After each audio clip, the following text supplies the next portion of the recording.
राज्य व्यवस्था। ऋग्वैदिक काल तक प्राचीन भारतीय या आधुनिक संदर्भ में राज्य की परिकल्पना उभर कर सामने नहीं आई थी, यानी राज्य का कंसेप्ट नहीं था।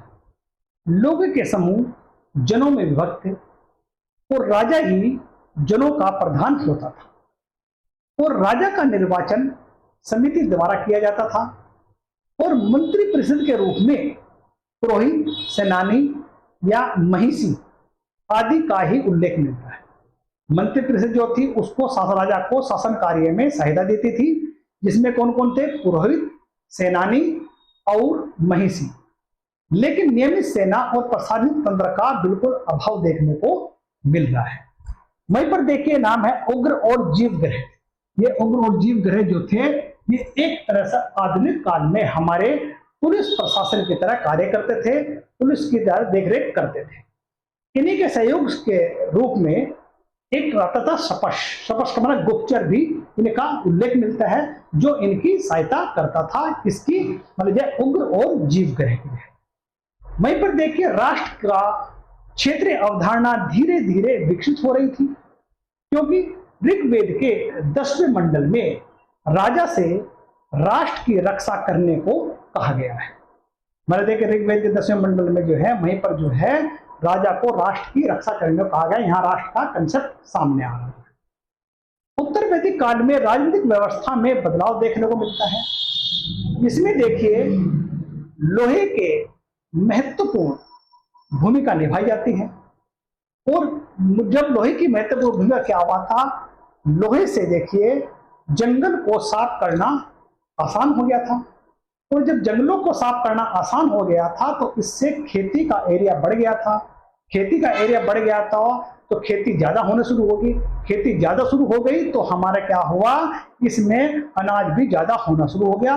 जब अनाज ज्यादा होना, सरप्लस होना शुरू हो गया तो हमने एक दूसरे से बार्टर सिस्टम की व्यवस्था लाए, यानी कि जो है बांटने की जाए। इससे क्या है, व्यापार का प्रारंभिक चरण स्टार्ट हुआ। तो यहीं पर देखिए लोहे के आविष्कार से एक तरह से मतलब जो है विकसित हुआ और डेवलप होता चला गया। देखिए वहीं पर बात करते हैं हम यहाँ पर जो है अब जब मतलब जो है लोहे का आविष्कार हुआ, क्योंकि यहाँ पर अन्न का जो है अधिशेष या सरप्लस खेती होनी शुरू हो गई। इसी के मतलब जो है अधिशेष होने के कारण ही बलि जो ऋग्वेद के समय में स्वैच्छिक राजस्व होता था, जो नियमित और अनिवार्य रूप से हो गया था। अब इसी में देखिए अगर हम बात करते देखिए अब जो है भागदूत जैसा अधिकारी इसे बलि को वसूल करता था।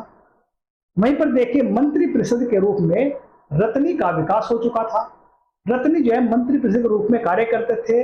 वहीं पर देखिए इसकी संख्या 12 होती थी, यानी राजा अपने राज्याभिषेक पर रत्नी विसी के सदस्यों का जो है सहयोग प्राप्त करता था और राजा राज्याभिषेक पर अपने जो है इनके माध्यम से ही संस्कार आदि अपना राज्याभिषेक कराता था। अब रत्नमयी संस्कार के माध्यम से इनका विश्वास हासिल होता था। वहीं पर देखिए वैदिक राजनीति में सभा और समिति महत्वपूर्ण थी। ऐत्रेय ब्राह्मण में देश के विभिन्न भागों में प्रचलित 10 प्रकार की शासन प्रणाली का उल्लेख मिलता है। उनमें मुख्य क्या था, सबसे पहले देखिए उत्तर दिशा में वैराज्य होता था। यह पुरुष में यज्ञ संपन्न करता था और वैराज्य के जो सम्राट जिसे तो राज्य के इसको जो है राजा को विराट कहा था, यानी उत्तर दिशा में वैराज्य यानी विराट होता था। वहीं पर पश्चिम दिशा में स्वराज्य जिसे सम्राट कहते थे सम्राट होता था। यह सम्राट जो है अश्वमेध यज्ञ करता था। यानी वहीं पर देखिए पूर्वी दिशा में साम्राज्य सम्राट होता था। सम्राट जो है वाजपेयी यज्ञ करता था। दक्षिण दिशा में भोज्य यानी कि भोज होता था। मध्य में राजा होता था और यह राजसु यज्ञ करता था। इन सभी के ऊपर सर्वराज्य यानी सर्वराष्ट्र होता था। यह सर्वमेध यज्ञ करता था। वहीं पर देखिए रत्नी जो थे मतलब एक तरह से मतलब देखिए वैदिक राज्य व्यवस्था में रत्नी का बहुत ही महत्व था। राजा राज्याभिषेक के अवसर पर इनके घर जाता था और रत्नी विहिषी संस्कार द्वारा ही इनकी और इनसे संबद्ध देवताओं की पूजा करता था।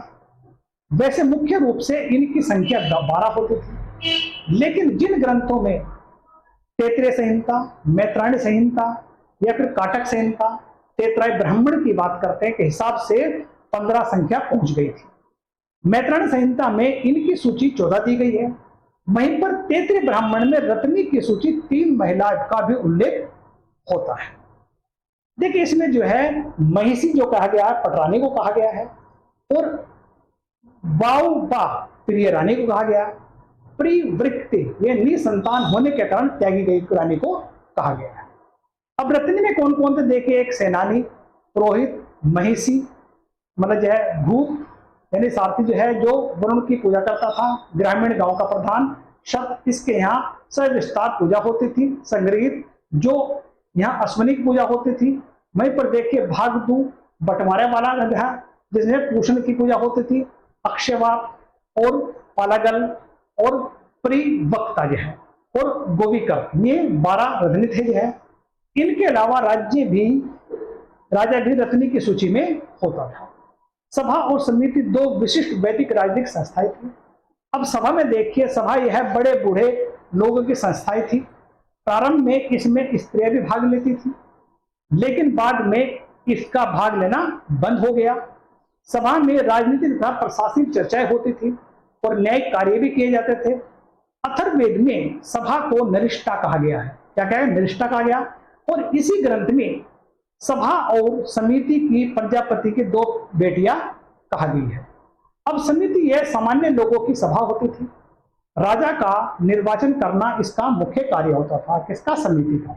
इसके अलावा राजा समिति में नियमित उपस्थित होते थे और ज्ञान पर चर्चाएं भी होती थी। देखिए मैंने जो है आपको वैदिक काल में राज्य व्यवस्था क्या थी इसके बारे में डिस्कस किया है। नेक्स्ट क्लास में फिर मिलेंगे।